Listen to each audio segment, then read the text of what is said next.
Tell us what's going through your mind right now, and what was your reaction when you found out the news? Oh boy, it hasn't actually been really that long, beyond a couple of hours, so it is still very fresh. I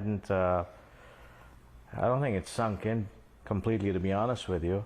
But what a relief after 6 months of this uncertainty.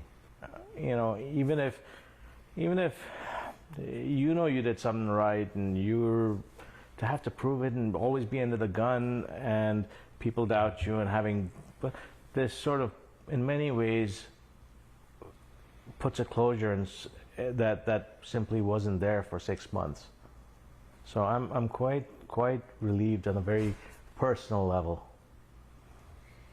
So bring us back over the course of the last 6 months. I understand you've been in a bit of a limbo phase, not really sure where to go, what to do, how to clear your name. So, what has it been like for you these last 6 months, and have you been able to get back to work since? Yeah, the first few days it was hard because getting back to work was tough. We didn't know what was going to happen. The hospital says, well, hang on a little bit. They've since been quite supportive, both Methodist and Memorial Hermann, and I've resumed work in the emergency departments, although on a part-time basis. It's hard to work full-time and have all of this going on at the same time, simply because you got to be on your A game in the ER, and if there's so much going on, if you're overwhelmed or you've got other things on your mind, it's not fair to my patients. So I would do a handful of shifts here and there without overwhelming my own capacity. And the other thing I have been doing and I enjoy very much is working with the charity clinic that I've worked with all along. Now, when you did part-time at the ERs at Memorial and the other hospital that you mentioned, did any of your patients recognize you? Did they say, hey, you might be that doctor? Yeah, every now and then, having a mask on made it much less common. So, if most of the people wouldn't recognize, because, unless you recognize just the top of the head or something. But all kidding aside, every now and then I would, and they were quite supportive. So was that the reaction that most people would have if they recognized you? They put two and two together? What would they say? Well, it's interesting. Somebody had there was a student who had done a report on ethics on my story, and another one had, the family knew me, and so they kind of came. Or they had recognized me, so they would come one after the other to say hello and say thank you and that kind of stuff. So it's been from that standpoint, it's been a very warm and nice experience. So what does the news today mean for you? For the grand jury to choose not to indict you, what does this mean for you now? Well, for one thing, everything that all the threat that hung over me indefinitely is finally over. This was the last step. The fact that it's over lets me figure out what I want to do with my life going forward. I could work in the ER. I am ER trained and boarded, but I enjoy public health as well. And to find a job that lets me use both my skill sets, I'm going to have to go out and try and find something that I enjoy. And where do you stand right now in terms of the Texas Medical Board and any licensing, things like that? The Texas Medical Board reviewed it and cleared me completely on that. The license, and that is this licensing part of it. Additionally, I have gotten full support from Harris County Medical Society and the Texas Medical Association, all of whom reviewed all the aspects of my case and felt that I did nothing wrong. So this was the last piece. So this is almost a 180 from our conversation a few months ago, and certainly 6 months ago when this all just came to a head. So yeah. How does this news now, do you consider your name now cleared, or do you feel like there's more work to do beyond this? No, I do think there's more work to do. when this happened, the way I found out was through a tweet that a reporter sent that kind of I had no idea. That was completely blindsided, and this news went throughout the world. But the follow-up stories and what happened afterwards, and the fact that it was cleared by one judge and now this, may not necessarily get to those people who only know me as the guy who stole the vaccines, as was presented in the beginning. And that's unfortunate, and it's unfair. I'm not sure if I'll ever be able to get over that part properly, and whether or not it'll have any impact going forward, but it certainly is on my mind. Do you feel like this, in a way, has sort of tainted all the previous work that you've done in a way? You've had decades of experience, you've had years and years of work in the medical community. Do you feel like this one thing has now almost erased everything else that you've done? I mean, how do you move forward from that after what you just said? Yeah, it's a good question. I think it has the potential to do so, and it keeps me having to make sure I represent the whole story as they come up. But I honestly don't know. It's a very difficult question also. Who knows how it's going to pan out going forward? It worries me, but I'm honestly not sure how I'm going to deal with it going forward. Are you just taking it day by day, or what's your plan? Well, right now I'm taking it hour by hour because it just happened a little while ago. But yeah, at this point, I think my focus really has been the kids and the family and my wife. And the reason is because they suffered along with me. They shed the tears with us. We sat together. We've been through this whole thing. They react differently and they rebound. But you could see they had trouble sleeping. Their grades went up and down, and they expressed how they felt. So this is a time for me to sit with the family and heal, and bring them together and know that we're okay, that we stuck it through together and we'll be fine. And that's my focus. That's my entire focus, I expect, for the foreseeable future.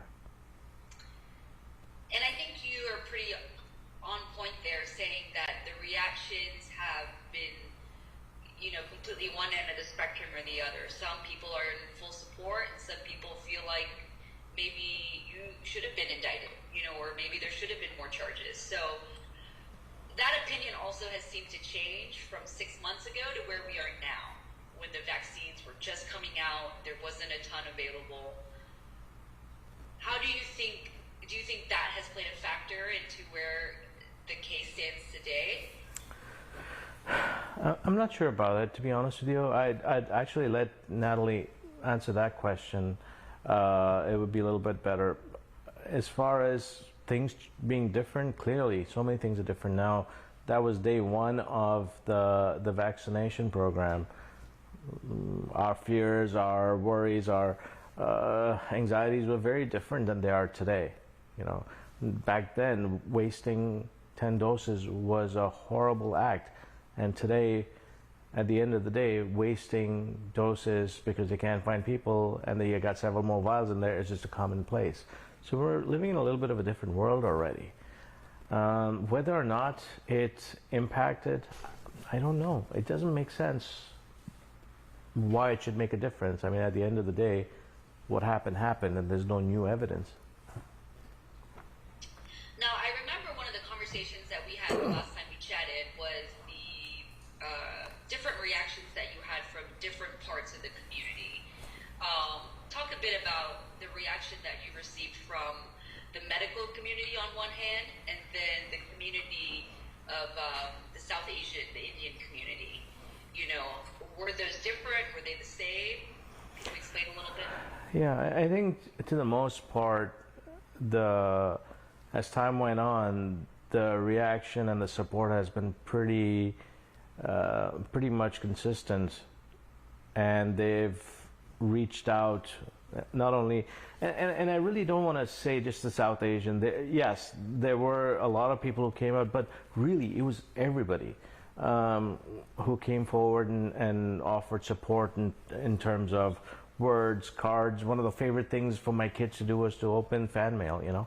So all kidding aside, that's sort of how it's been. The part that really struck me, and I'm overwhelmed with gratitude on this, is there's people in the middle of America, in Tennessee and Kentucky, who sent $5 or $7 in cash without a return address, saying this is for you to help with your legal fees. And those are the ones that brought tears to my eyes. These were clearly people who couldn't afford a lot, but whatever they did, they believed in something and went for it. And these aren't South Asians, these aren't medical people. This is just somebody out there whose heart goes out to another human being. And that was amazing.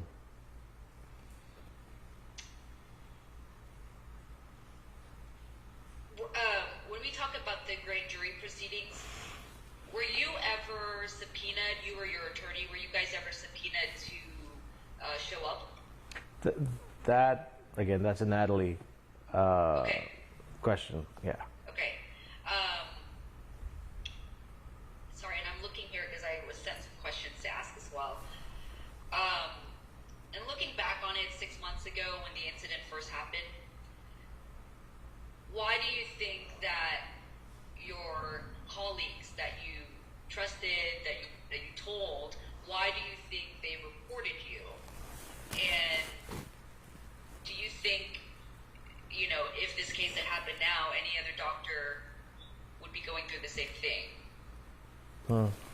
This case wouldn't happen now because the circumstances were so different, and those set of circumstances kind of set up a perfect storm for this type of an event to occur.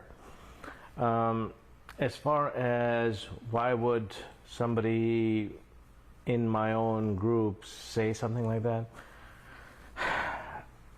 I believe the answer truly lies in a philosophical approach difference.